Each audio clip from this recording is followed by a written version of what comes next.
Germany was all about the rivalry of the Citroën heavyweights. Their team bosses told Sébastien Ogier to stay behind Sébastien Loeb. Ogier wasn't happy with that at all. But he had the last laugh when Loeb got a puncture and Sébastien, number 2, was gifted the win. That made it 4 wins each out of the last 8 events. And it also means that Ford's Mikko Hirvonen hasn't won since the opening rally in Sweden all the way back in February. It's consistently high finishes that are keeping Finland's finest in the championship race at the moment. Now it's round 10 and it takes us into an Australian winter. We're 300 miles up the coast of Australia's biggest city, Sydney, at a place called Coffs Harbour. And we're back on the gravel and forest roads. And let's be blunt, everybody, when the 3 miles or so of this power stage are done and dusted, there are just 3 more rallies to come until the end of the season.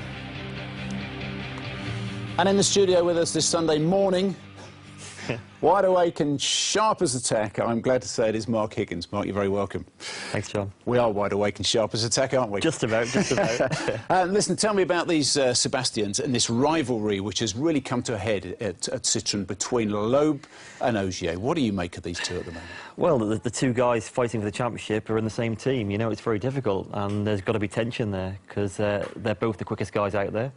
And, yeah, there's a bit of pressure in there, I think, definitely. It's ironic, especially after Germany here, that Ogier beats Loeb in the country where he's always won, that we've wanted somebody to challenge Sébastien Loeb, and he turned out to be a Sébastien, a Frenchman, and he's driving a Citroën. Yeah, I mean, Germany was a strange one, really. I mean, it was in the bag, I suppose, for Seb, and then he has the puncture. You know, he would have had 9 wins, I think, on the trot there. So the championship's still, you know, well alive, and anything can happen from now on. Mm. And what about, I mean, they're Citroën, top of the world, 1 and 2 in Germany. Friday in Australia that we've seen here, and things have started to go wrong badly. Rarer than a hen's tooth, Sébastien Loeb crashing. Yeah, I mean, definitely on a Friday, he normally takes it fairly easy, you know. Well, not easy, he never takes it easy, but he gets his pace. And look here now, just... what happens here? It's a real strange one, because it's not a high-speed corner. He's just gone a fraction wide. And what's incredible is how many times that car goes over after such a small hit to the bank on the outside. 5, I think it was. Yeah. He gets out pretty quick, doesn't he? I know. Sorry, Daniel. You're staying in here to tell them we've carked it. I'm clearing off. So that's stage 4. He says he was going a little bit too fast. He claims he was looking at the dashboard just to get a bit of information on a split time. Sébastien Ogier behind him must have gone past him and thought, hello, it's Christmas. It's Christmas all over again. But yet on stage 6, what does he do? Yeah, I mean, I suppose he was still having to push fairly hard to keep the Fords behind him, but, you know, as far as he was concerned, his main rival had gone. And then this happens. And you look at his eyes there, he looks more surprised than anybody when that's gone. Condition of the road was fantastic. I mean, the amount of water on there doesn't make it that much of a surprise. I mean, can we push it from here? And that's totaled. Yeah, well, he's hit the radiator there, so it's not going any further, and that's it, really, unfortunately. But the conditions I think they've had in the rally, they've been very changeable. It's been very wet. It's not like Australia. It looks more like GB. Yeah, exactly. And you get this sort of mud on the top, and it can be like ice. We've driven in Malaysia in similar conditions, and you hit it, and it is like ice. And it's definitely caught the boys out so far. Yeah. So the information reaches Malcolm Wilson at Ford, and he says, what? Both the Citroëns off? What is this? This is all my birthdays and Christmas wrapped up in one. And then there are a couple of excursions by the Ford drivers on Friday, almost as if they can't believe it. But they're struggling with these conditions as well. Yeah, and sometimes you get away with it, sometimes you don't, and there's a perfect example. You know, that is a big moment, big spin, when he's got it back in gear and pointed back in the right direction again. And here's Mikko. You can see him trying to brake on the mud. There's no grip whatsoever. He's taken his escape route onto the field. And again, there could have been a tree there. You know, that could have been simply hit the tree, lose a radiator, and you're out. And it looks like a bit of a schoolboy error, doesn't it? But really, that was the only thing he could do, and the sensible thing to do in the moment. Yeah, he took the right option, I think, and rather than trying to get around the corner, get it stuck in the ditch or whatever, so he was very lucky there. So we're left in a situation where only the top 3 in the championship can win. Mikko Hirvonen can afford no more excursions like that for the rest of the season. And we discover other people have been having moments on Friday as well, and proper moments, including the boys Novikov and Block, these midfield drivers, have had proper shocks coming to grief. I mean, for Novikov, that was, you know, just a fairly basic spin, but this one here, he's gone in far too fast. And that's not nice when you hit a tree sideways. No, I mean, Ken's shocked at that. Yeah, you can see the co-driver there, you know, that's a fairly big hit. Here's Novikov. Again. Here's Novikov. Bye-bye, Novikov.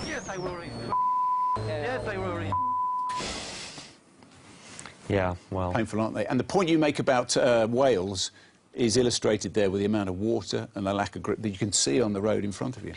I would actually say that probably in Wales the grip is more consistent than what you've actually got there. You know, you don't expect it when you go to Australia. No. And when you do get that stuff on the top, you know, there's not a lot of grip. Well, I did say, what are they going to Australia for in winter? Let's move on to Saturday. So we're left with two Fords. It seems like a straight fight between Jari-Matti of Finland and Mikko Hirvonen of Finland. Jari-Matti trails by 7 seconds, and off they go. And, you know, Malcolm's thinking this is it, maximum points. And it's Jari-Matti who does the better, ends the day 23 seconds up because of cleaning the roads, and the roads were a lot better.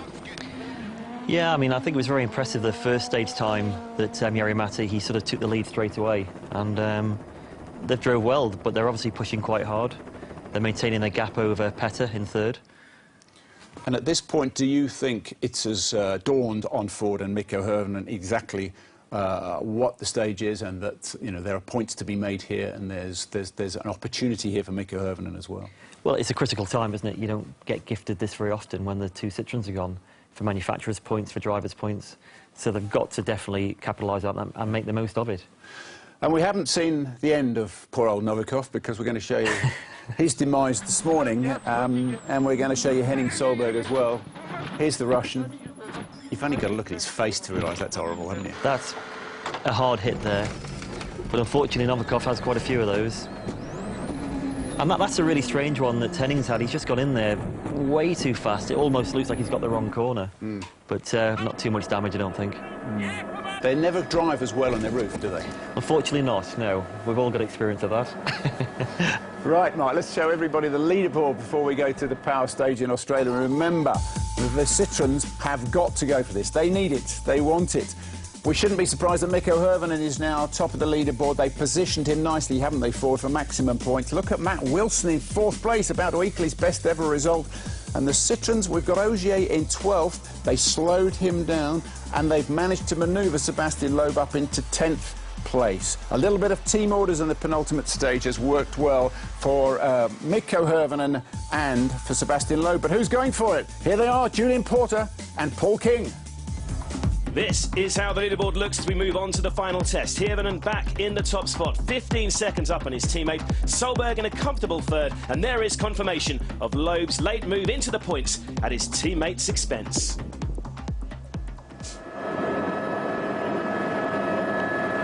So let's have a closer look at the Clarence Power Stage. It starts in some open bushland. From here it weaves along a rough, narrow track. That includes the water splashes. The second of these will have to be taken carefully. The stage then straightens out as it runs along the edge of the forest. The surface is smoother and the speeds increase. And up ahead, the right-hander caught out Henning Solberg. It doesn't look like much from above, but at full speed, caution clearly needed.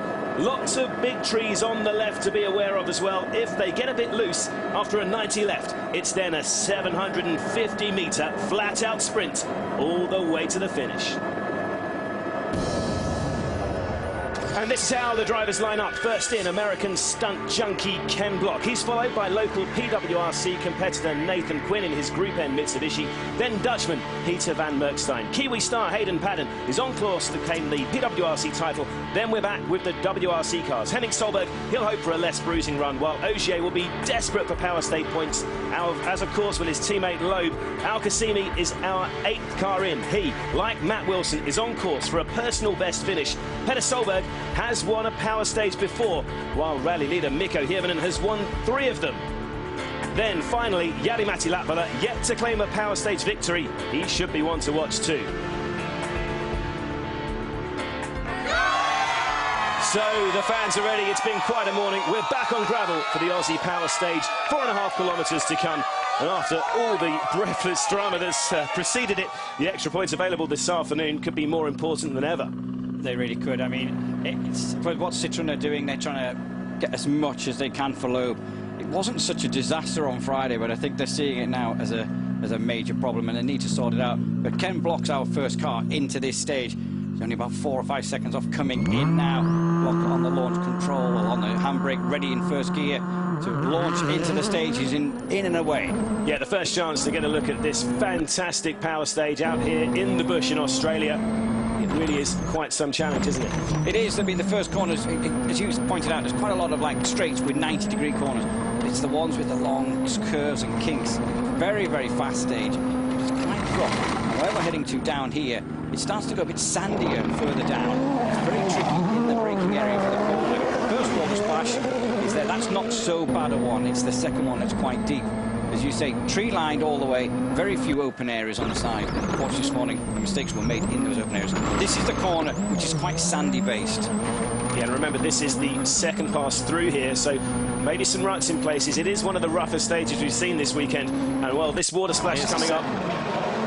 Oh, completely crossed up. Well, you did say there were some big rocks in there. I tell you what, he just caught one on just on the exit, well, just popped him up. Yeah, I was about to say, with all the cars that have already passed through, it's getting really, really slippery from the exit. But, well, if you hit the lip like that, you can clear that slippery section. But Ken, well, very close to a, well, almost ending very near the final stage end as well. Well, that two-wheel moment, I mean, they do have a lot of moments in stages.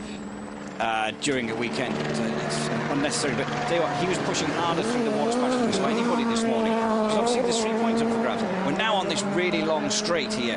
Just dips down. Look how quick this is. And you really can't tell from this camera, but I had a ride through here before. It is incredibly rough out there, just completely soaked up by the suspension on the WRC cars. Here you can see from above.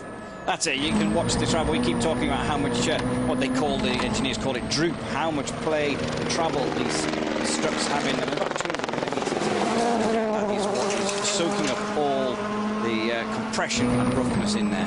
Yeah, Ken getting close to the, here we go, final left-hander, hard on the brakes. It's really wide. Whoa, Ken, we saw a lot of wide lines there this morning. Not as wide as that. Certainly not, Ken. We know that you have to carry as much speed as you can from that corner into this flat-out blast to the finish. And Ken, well, he certainly was wide. You can see how quick it is here. Let's see what he can do. The fastest time this morning, 2:22.8. Well, Ken Block, he beats the time set by Mr. Sebastian Loeb this morning. That's a pretty good effort from the Gymkhana star there. I tell you what, I was kind of expecting him to kind of throw a donut in there, you know what I mean? I thought, here we go, we're going to have a donut. Let's have another look at his... Okay, look, he just... the car gets lift in the water splash. It gets lift. It kind of takes the steering away from it as it lifts up. Yeah, and there's just that lip on the outside right of the exit. That's where he got caught out. So you see all the stones. It's still very loose. There's been an historic rally, not many cars, to be fair, through since the World Rally cars, but some. But here's local boy Nathan Quinn. I tell you, this car's already looking decidedly second-hand.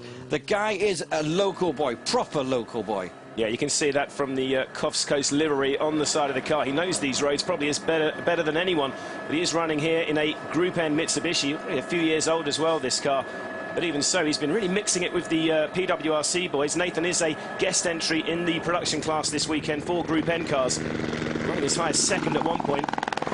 He's been as high as 12th overall, also into the first water splash. The car's looking a little bit rippled and second-hand. That happened on Friday. He had a turbo boost problem. The pipe came off and he got a bit flustered. He lost time. He fixed it. He was catching under the car and he just lost concentration and crashed. But you'll see how differently you don't have the power of the Group N cars to get out of these tighter corners than what Ken Block is. You can see the damage from the roof from Friday. Yeah, and these cars obviously a lot heavier as well. Let's see him through the water splash. Bit tidier than Ken. Bit tidier than Ken, yeah, a little bit tidier. Obviously